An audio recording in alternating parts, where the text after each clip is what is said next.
Welcome to another session of Microwave Engineering. In today's session, we will be dealing with rectangular waveguide, another very interesting topic of microwave. Now let's start. In today's session, we will be dealing with waveguides. To understand that, we need to understand what exactly a waveguide is. As you all know, our transmission line supports TEM propagation. What is TEM propagation? We have TEM propagation, that is transverse electromagnetic wave propagation, in which electric field and magnetic field both are perpendicular to the direction of propagation. Something like this. Something like this. Now, when we have a waveguide which is made up of conductors, it has been observed that a wave of such direction, of such pattern, when it is trying to transmit through the conductors, these waves are short-circuited by the walls.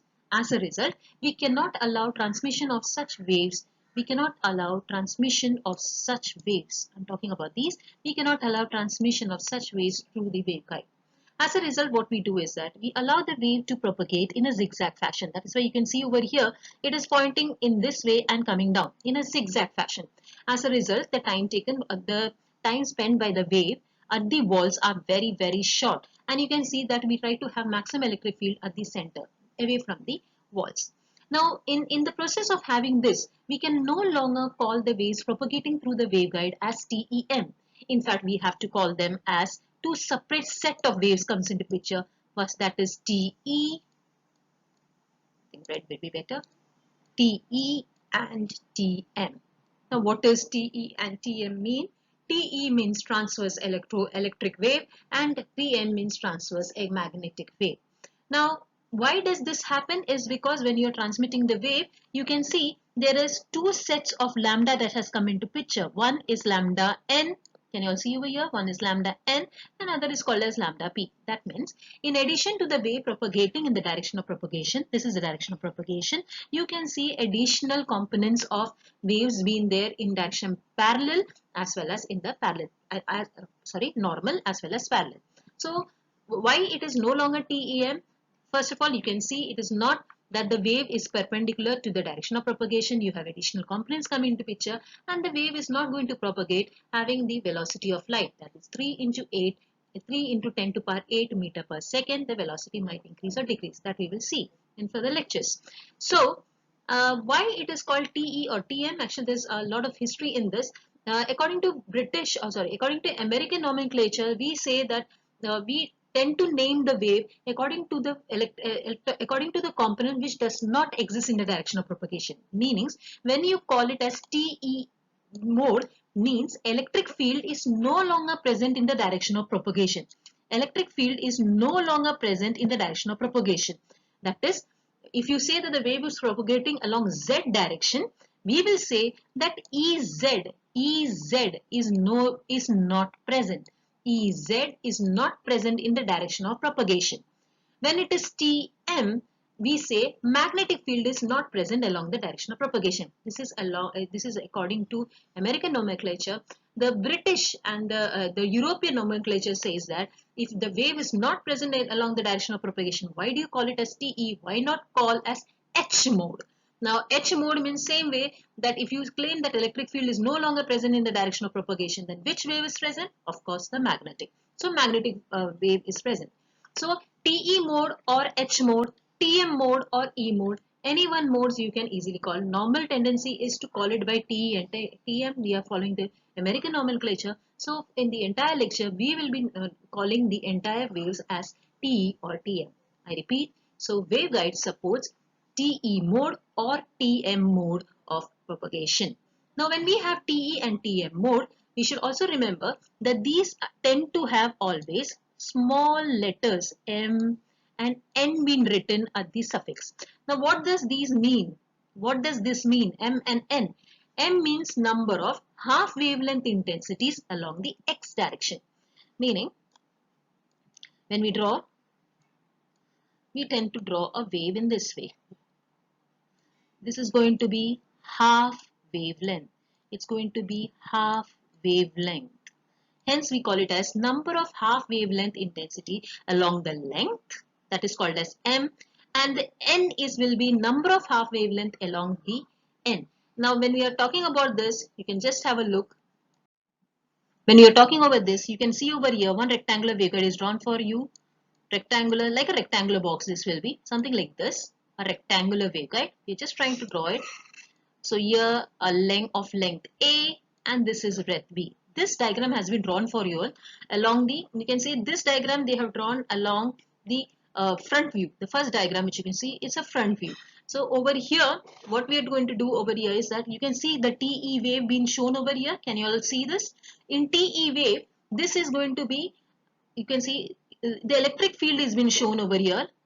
Yes, everybody, electric field is been shown over here. How do I know it is electric field? Because electric field is normally shown by straight lines, whereas magnetic is always shown in the form of a coil. You can see over here, there's coil being present. That's where TM is been written over here. So this type of a wave patterns is normally shown for TEM, and that is TEM and N. Here it is been written transverse electric mode. Electric field is perpendicular to the direction of propagation. Electric field is not present in the direction of propagation. It is perpendicular. Then which field is actually present over here? H.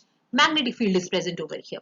Similarly, the same applies for TM. You can see over here suffix M and N is written. That means we can have combinations of waves. You can have it as, of course you will not have 0, 0, but you can have 0, 1, you can have 0, 2, or you can also have 1, 0, you can have 1, 1. They can have lot of combinations of wave can happen. That is from 0, 0 to 9, 9. So many combinations we can. So many modes of wave can pass it through the waveguide. Now we need to understand that which will be the best mode among them. We will find it out. Now we are going to start with the solutions of wave equation that is propagating through your rectangular waveguide. How we start with the derivation is that we can either start with TE mode or TM mode. To start with, we have to know the wave equations. We all know along the wave equations, we always start by using Maxwell's equation as del square E is equal to del square E is equal to gamma square E. Gamma square over here is a propagation constant. What is the value of propagation constant? Is always gamma square is equal to minus omega square mu epsilon.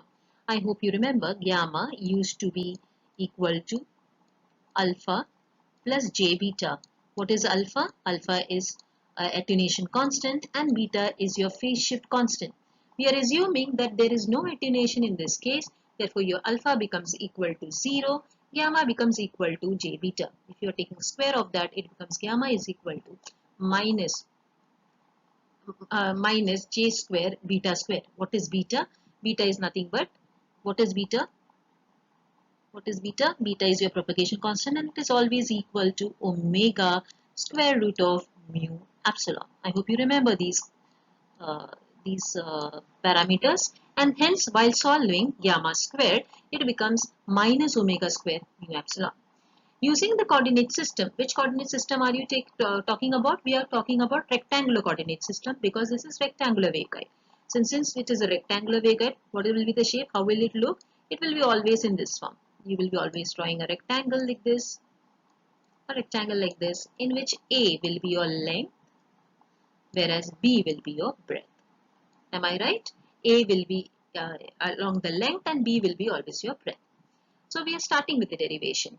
We start with TM mode. What is TM mode? Transverse magnetic mode, in which magnetic field will not exist. Magnetic field will not exist along the direction of Z. We are assuming that the wave is propagating in the direction of Z. So if magnetic field does not exist, that is Hz does not exist. H symbolizes here magnetic field. Then who will exist? Electric field. So electric field will exist. Del square E is equal to gamma square E. We have taken this from this equation. I hope you have seen it. We've just taken this equation again, rewritten the equation. Del square E is equal to minus omega square mu epsilon E. We have already explained how we got that equation. Using rectangular coordinate system, we can expand this equation. Del square E as, what do you write it as? We write it as dabba by dabba x square of Ez plus dabba by dabba y square of Ez plus dabba by dabba z square of Ez is equal to minus omega square mu epsilon Ez. Wave is in the direction. How is a wave propagating? It is always propagating in the direction of Z. That we have already made an assumption and moving ahead. If you say claim that the wave is propagating in direction of Z, Ez is equal to E naught e raised to minus gamma Z. This is how we are taking the constant. We are assuming one constant, we can write it as here a, b, c, d. Any value can be fine. We are just assuming it to be E0. So E naught is equal to E into e raised to minus gamma z. When you take derivative of that with respect to z, when you take derivative of this with respect to z, you get it as minus gamma E naught e raised to minus gamma z. Taking again derivative, you will get this as gamma square E naught e raised to minus gamma z, which is equivalent to gamma square Ez. Why are we doing this is that we want to replace this dabba by dabba z square of Ez by some quantity, and that we have found out as gamma square Ez. On substituting equation, can you see over here? I have just substituted this equation over here. This quantity is in terms of Ez, this in terms of Ez. While bringing both the quantities together, you get the term as gamma square plus omega square mu epsilon. This we assume it as h square. Can you all see over here? H square is nothing but, please note it's a square here. This h square is nothing but a wave number. A wave number. We are making an assumption over here. It's called as a wave number. Now this h square, if you remember students, this is somewhat equivalent to your beta. It is nothing but beta. Beta is equal to omega square mu epsilon, which was a propagation constant. So we will slowly come to a derivational part with this h square will remind you of your beta, somewhat similar to a beta number. Sometimes we write it as k, sometimes as beta. Now, according to the equation, we have got dabba by dabba h square of Ez plus dabba by square of Ez plus h square Ez is equal to 0. Now, by variable separable method, we have an equation. In maths, we have an equation by variable separable method. We are assuming Ez is equal to x into y. So, when you are taking first 2 times derivative, it can be written as y into dabba by dabba x square of x. Similarly, we have written for y. We have written in terms of y. I just substituted over here y. This in terms of x. And this becomes, since we know you have taken Ez to be is equal to x into y, that substitution we have done over here. Dividing the entire equation by x and y, you get 1 by x, here 1 by y. And we are assuming let 1 by x dabba by dabba x square of small x is equal to minus a square. Similarly of b. So you come to an equation saying that x square is equal to a square plus b square. In this entire thing, we are going to find the solution of the wave. That solution will come in terms of either Ez or Hz. We have started the equation in terms of Ez, here you will get the equation in terms of Ez. So in this, we found out that after substituting this as 1 by z x dabba by dabba x square of dabba x is equal to minus a square, this is a form of finding the equations for that Ez. I have got one set of equation in terms of x, another set of equation in terms of y. You can see over here x is equal to this and y is equal to c3 cos by plus c4 sin by. This is nothing but what type of an equation? This is a second order differential equation in terms of x. You can see that second order differential equation, and these quantities you can see are going to have an exponential type.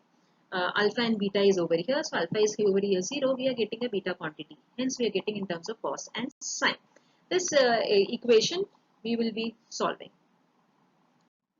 According to last time's derivation, we have reached a point where Ez is equal to x into y, and also solution of x and y was found out to be as c1 cos ax plus c2 sin ax, c2 cos by plus c4 sin by. I think it's not visible, I'll just write it down for you all. C2 sin by. Now, we need to apply the boundary condition. Boundary conditions can be applied to various components. For tangential, for normal, you have so many components that we can apply. Whenever you apply a tangent, any boundary condition, that particular thing has to be continuous. When I say continuous, we need to know the parameters along which these are going to be continuous. So I'm just drawing a rectangular waveguide so that you have an idea that how we are going to apply. Now for applying, we know that this is going to start along 0 and end at A, because this is, we have assumed that this is our length A. Similarly, this is going to be breadth B. So when I'm applying a boundary condition, it will be always extended as at x equal to 0 and at x equal to A, and at y equal to 0 and y equal to B. Your boundary conditions will be continuous. That means we are going to equate it to 0. Now let us see. Since tangential components of electric field is continuous at x equal to 0 and x equal to A, let us see what happens. We apply at x equal to 0. This becomes equal to 0. So cos 0 is 1. Sin 0 vanishes because this parameter does not exist. You have only C1 coming over here. You have only C1 coming. You can see over here. Whereas over here C1 and this vanishes. The remaining is the wave. Now when you equate it to 0, can a wave be equal to 0? Answer is no. Then who becomes equal to 0? A constant can be equal to 0. So you took C1 to be 0. That means reality, in reality, in reality, that means what do you understand is that in the wave, in the actual wave of Ez, who has already become 0? C1 has already become 0. Then who exists only C2. C2 is existing. That means C2 sin AX is only existing in the actual wave equation. Now we are going to apply the next boundary condition. That when you are applying the next boundary condition, we are going to take it as, can you see over here? We are going to apply last time we are going to apply the tangential. So in the tangential component, when it is continuous, at x equal to 0 is over, the next one is going to be, I'm sorry, we forgot to apply y equal to 0. When you are applying y equal to 0, what happens over here? Cos y is equal to, again, cos 0 is equal to 1. So C3 exists and C4 will vanish because sine of 0 becomes 0. Then who remains from here? C3 will remain. So C3 into this quantity of C1, which one was remaining, equal to 0. Again a wave cannot be 0. Then who becomes 0? C3. That means this C3 again becomes equal to 0. So in the actual wave of Ez, who two components will exist? According to you, which two components will exist? There are only two components that are going to exist. One is going to be C2 sin AX, and other component is going to be which one? C4 sin Vy. That is what is written over here. It is going to be two components together. We have taken a common constant C1 and C4. We have taken as a common constant as C0 sin AX sin Vy. I hope you understood how we are getting the components in terms of sign. Now in similar way, we are supposed to apply the next set of boundary condition at x equal to a and y equal to b. Can you see over here? So how do I apply? I'm just writing in wherever x and y was there, a and b was substituted. A and b is substituted. So now we have C0 sin A sin BB. Now you are going to apply again the tangential component of electric field is continuous. I am supposed to equate this component equal to 0. When can you get a sign quantity to be equal to 0? Whenever it is integer multiples of pi. So sin AA is equal to sin m pi. You get the capital A is equal to m pi by small a. This is a very, very important way for our formula, students. Please note this. So you're going to get Ez is equal to C0 sin m pi by a into x sin n pi by b into y. This is the final equation of Ez which you're going to get for. In similar lines, you're going to continue the derivation for TE mode. For TE mode, what will happen? You can see over here. For TE mode, who becomes equal to 0? Ez will be equal to 0. And who exists? Hz exists. That means magnetic field will exist. So we again write the entire derivation, whatever you had done for electric, the same way the entire equation you will go on writing till you reach the equation of Hz. Meaning, I want you all to continue this derivation on your own. Continue this derivation till you reach the point of Hz is equal to, you remember applying variable separable method, you have got Hz is equal to x into y. Like that, you will also get the equation as C1 cos AX plus C2 sin AX into C3 cos BY plus C4 sin BY, something like that. Final equation come. You can see that in the next slide. I hope you have gone through the earlier slides and you are able to derive the equation for Hz, which was exactly in the similar lines of Ez. You get the final equation of Hz also in terms of C1 cos AX plus C2 sin AX, similarly multiplied it to C3 cos BY plus C4 sin BY. Now we are going to apply the boundary conditions. Remember, the boundary condition is exactly same as the Ez. We will be applying boundary conditions at x equal to 0 and at x equal to a along the length, at y equal to 0 and y equal to b along the breadth b. Applying the first one, along the length x equal to 0 and x equal to a, to apply the boundary condition, this time we are not going to consider the tangential component. We are going to consider the normal component of magnetic field is continuous. When we say it is continuous, it has to be equated to 0. So daba by daba x of hz, daba by daba xz of hz, when you take derivative, you are going to get this equation as, you can see over here, you are going to take the equation as C1 cos AX derivative will become minus C1A sin AX and C2 sin AX derivative will become C2A cos BX. This multiplied by the wave equation of y in terms of y remains as it is. This has to be equated to 0. When you equate this to be 0, sorry, when you substitute first x equal to 0, this quantity vanishes, right? And who remains? This one. Because cos ax is cos 0 is 1. That means C2 into quantity of y equal to 0. Wave cannot be equal to 0. That means then who becomes equal to 0? C2. If C2 is equal to 0, tell me in the main equation, this has become 0. So this has become a 0. Then who exists? C1. That means from the main equation of x, we get only C1 cos ax. This multiply by your wave equation of C3 that has been written over here. Wave equation of y, same way you will be taking derivative with respect to y and equating it to 0. On deriving and equating it to 0, you find this time that C4 is equal to 0. When C4 is equal to 0 means who exists? C3 remains. So x into y, which is equivalent to hz, will be equal to C1 cos ax into C3 cos by. Taking a common constant, it becomes C0 dash cos ax into cos by.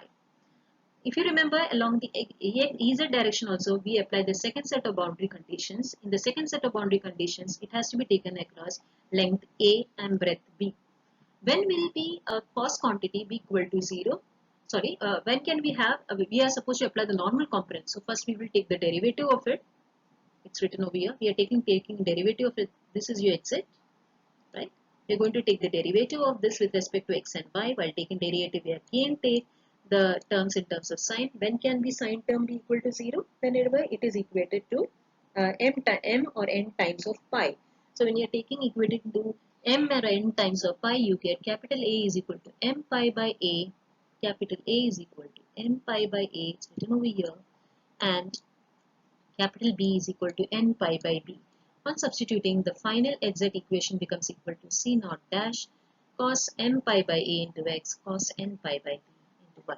I hope you understood both the wave equations. Ez, in terms of Ez, it will be always sine, whereas in terms of magnetic field, it is always going to be cos n pi by a into x and into cos n pi by b into y. Thank you.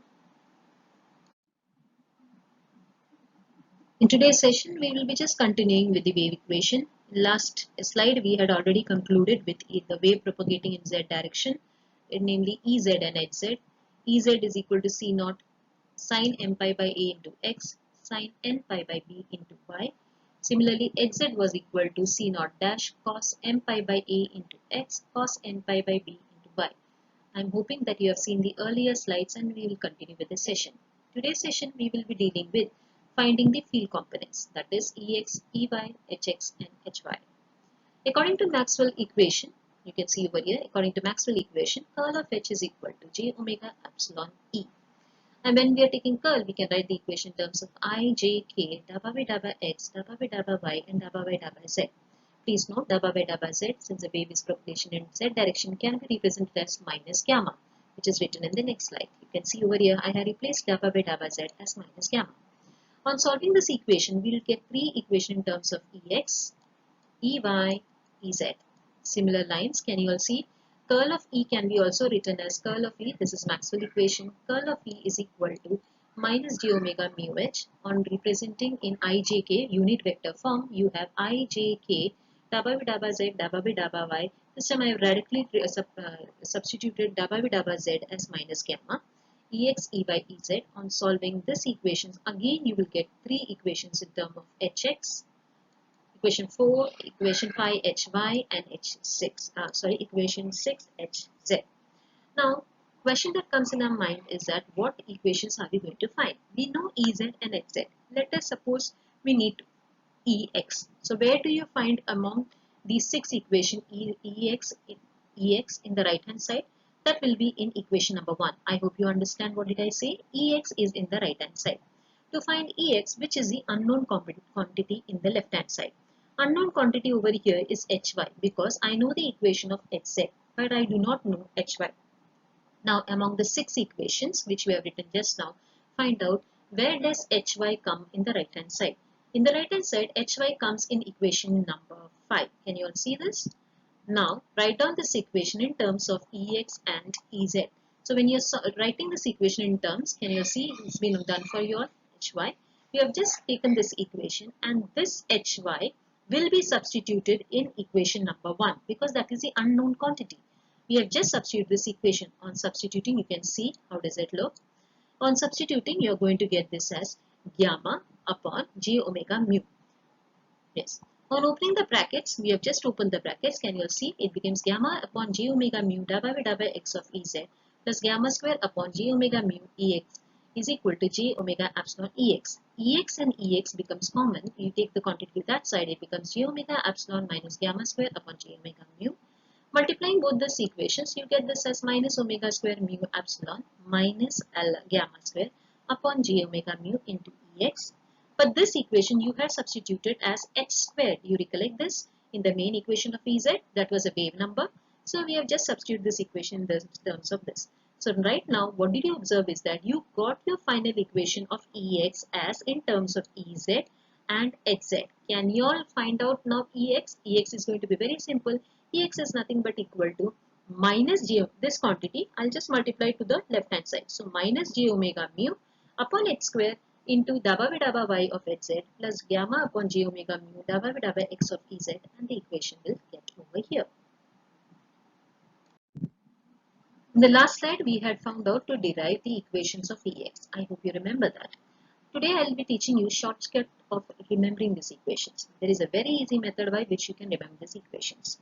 You just have to write first Ex. Then what do? I give a space over here, come to the extreme right corner and write down Ez. Your entire equation will be in terms of Ez and Hz because wave we are propagating in the z direction, that assumption we are making and starting the derivation. So you will just write down Ez. When you are writing Ez, it is written as Ex over here. So you just write down dabba x of Ez. If you have written this over here, immediately over the other end, please write down as dabba y of Hz. Now how do I remember this? This is Ez, opposite of electric field has to be magnetic field. Can you all see over here? And this you have written x, here you should write y. X and y are opposites, that way. So I remember it that way. So you write x over here, then you write y over here. Rest all terms up till down. Can you all see this is common? Minus gamma by h square. Please write down minus gamma by h square 4 times downwards. Next, whenever electric field E is over there, please write minus j omega mu upon h square as on the starting way. So, minus j omega mu upon h square, this is j omega mu upon h square, this is j omega epsilon upon h square because it has become magnetic field. Make a note of this. And this becomes minus j omega epsilon upon h square. So what happens is that by the end of the day, you need not derive the entire derivation. Is very little lengthy, not difficult, but this is a shortcut by which you can never go wrong. So what do we do over here is that, I repeat the instructions. First you will write Ex, so you will write Ez over here, and since it is given x, you will write dabba x. Immediately over here you will write opposite of this Ez, here you will write Hz, here you have written dabba x, here you will write dabba y. Then all the equations you will write minus gamma by h square common in all the 4 lines or all the 4 rows. Then afterwards over dabba hz side you will write minus j omega mu upon h square. Same thing you will repeat everywhere except whenever it is e it is mu, and whenever it is going to be h you will write as epsilon. If you write all these things you will never go wrong. Suppose somebody asks you how will you mention that TEM wave, that is waveguide does not support TEM propagation. Very simple way of demonstrating this fact is, first of all, we had started the lecture by saying that waveguide does not support TEM wave because it is made up of conductors. The wave gets short circuited at the walls. So the wave has to be propagated in a zigzag fashion so that the wave spends very time at the walls. That is why you have an extra component of wave coming. As a result, the wave no longer can be called TEM, has to be called separate TE or TM mode.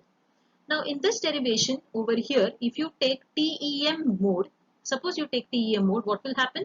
Ez equal to 0, Hz equal to 0. If Ez is also equal to 0, Hz is also equal to 0. Yeah, I just take this. If Ez is also equal to 0 and Hz equal to 0, which wave will exist in the entire 4 derivations which you have written? Nothing. So in short, whatever assumptions you have made that Ez is equal to TEM propagation, Ez equal to 0, Hz equal to 0, that holds true, and the wave will no longer propagate through the waveguide. Hence waveguide will not support TEM propagation. I hope you have understood the lectures, today's lecture. In the next part, we will be dealing with important formulas of rectangular waveguide and solve some problems too.